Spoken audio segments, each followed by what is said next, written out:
Hey everybody, how's it going?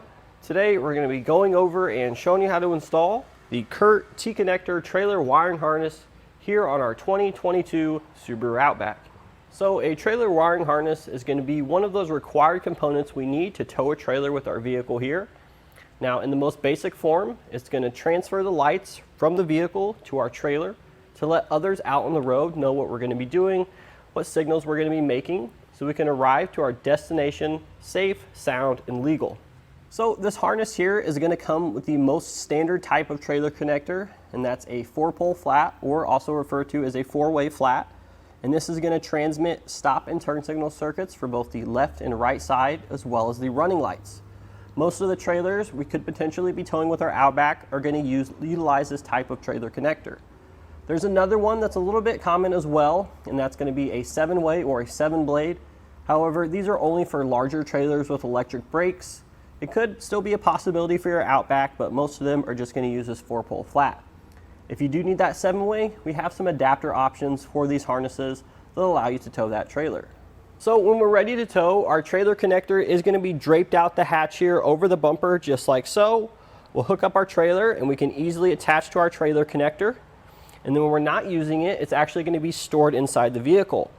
So for those infrequently towing, maybe you're only towing a couple times a month, it's definitely going to be ideal to have this stored inside the vehicle. And the reason for it, we want to make sure we keep our trailer connector protected.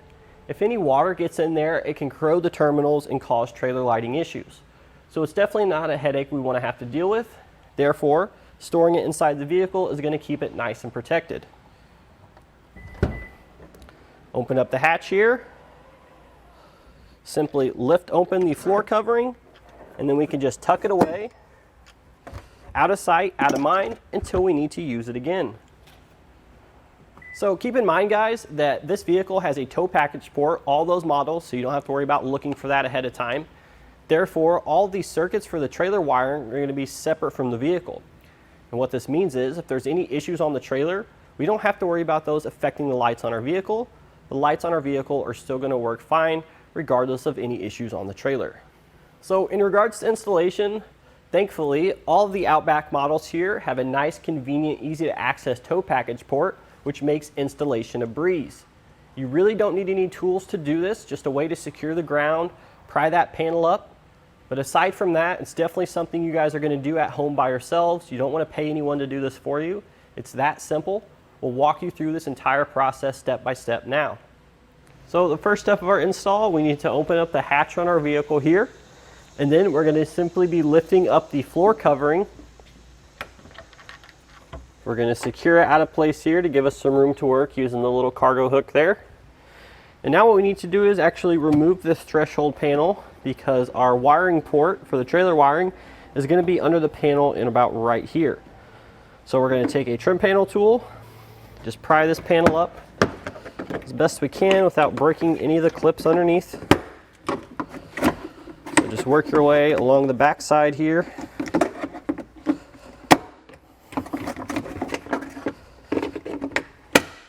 Just like that. What we're looking for is this connector here with that pink tape around it. This is going to match up with the connector that comes with our wiring harness. So now that we've revealed our tow package port here, we're going to go ahead and plug in our harness here. The connector here is going to match up with the one we just revealed, and it's only going to go in one way, so really can't mess it up. You want to push down till you hear it click into place. And what we're going to do next is we need to find a place to ground our white wire here.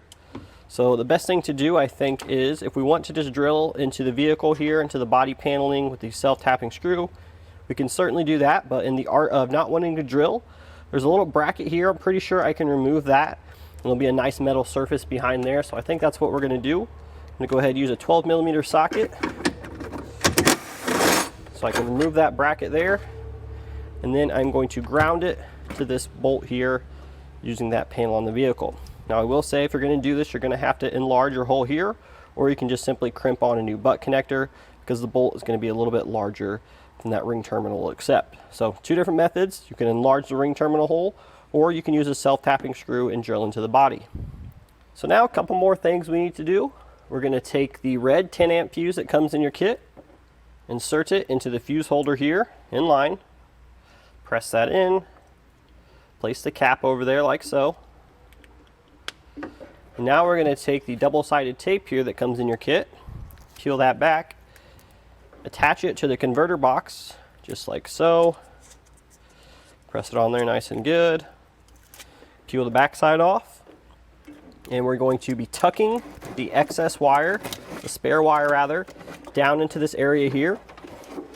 And then I'm going to be securing the converter box to the metal paneling underneath here. Let's find a nice flat surface there.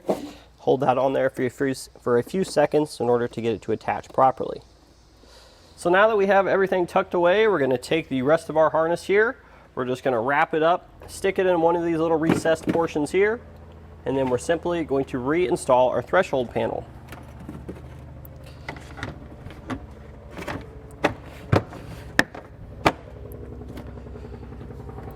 But that's pretty much it. It's going to be stored down in here when we're not using it, so we can just close our floor covering here.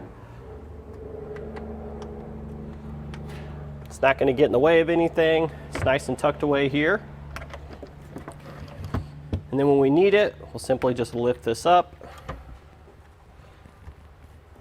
And then we can drape it out the back hatch here. And we're actually going to be closing the hatch on this wire here. It's not going to pinch or damage the wire, so no need to worry about that. And then we'll just simply attach that to our trailer when the time comes.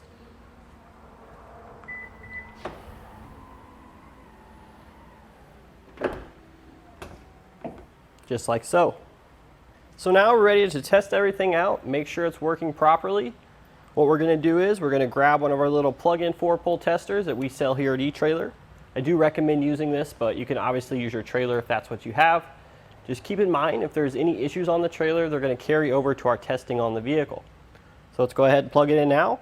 I'm going to hop in the vehicle there, start her up, and test her out. So with our vehicle started here, go ahead and step on our brakes. We got the brake lights, our left turn, our right turn, and then finally our running lights. So there we go. Now we know everything is hooked up and working correctly. If you have any issues with your lights during this testing process, go ahead and check that integrated fuse that we installed earlier. Make sure the fuse is intact. But aside from that, there's not really much else that could go wrong, so you guys shouldn't have any issues. And that's going to do it today for our look and installation of the Curt T-connector trailer wiring harness here on our 2022 Subaru Outback.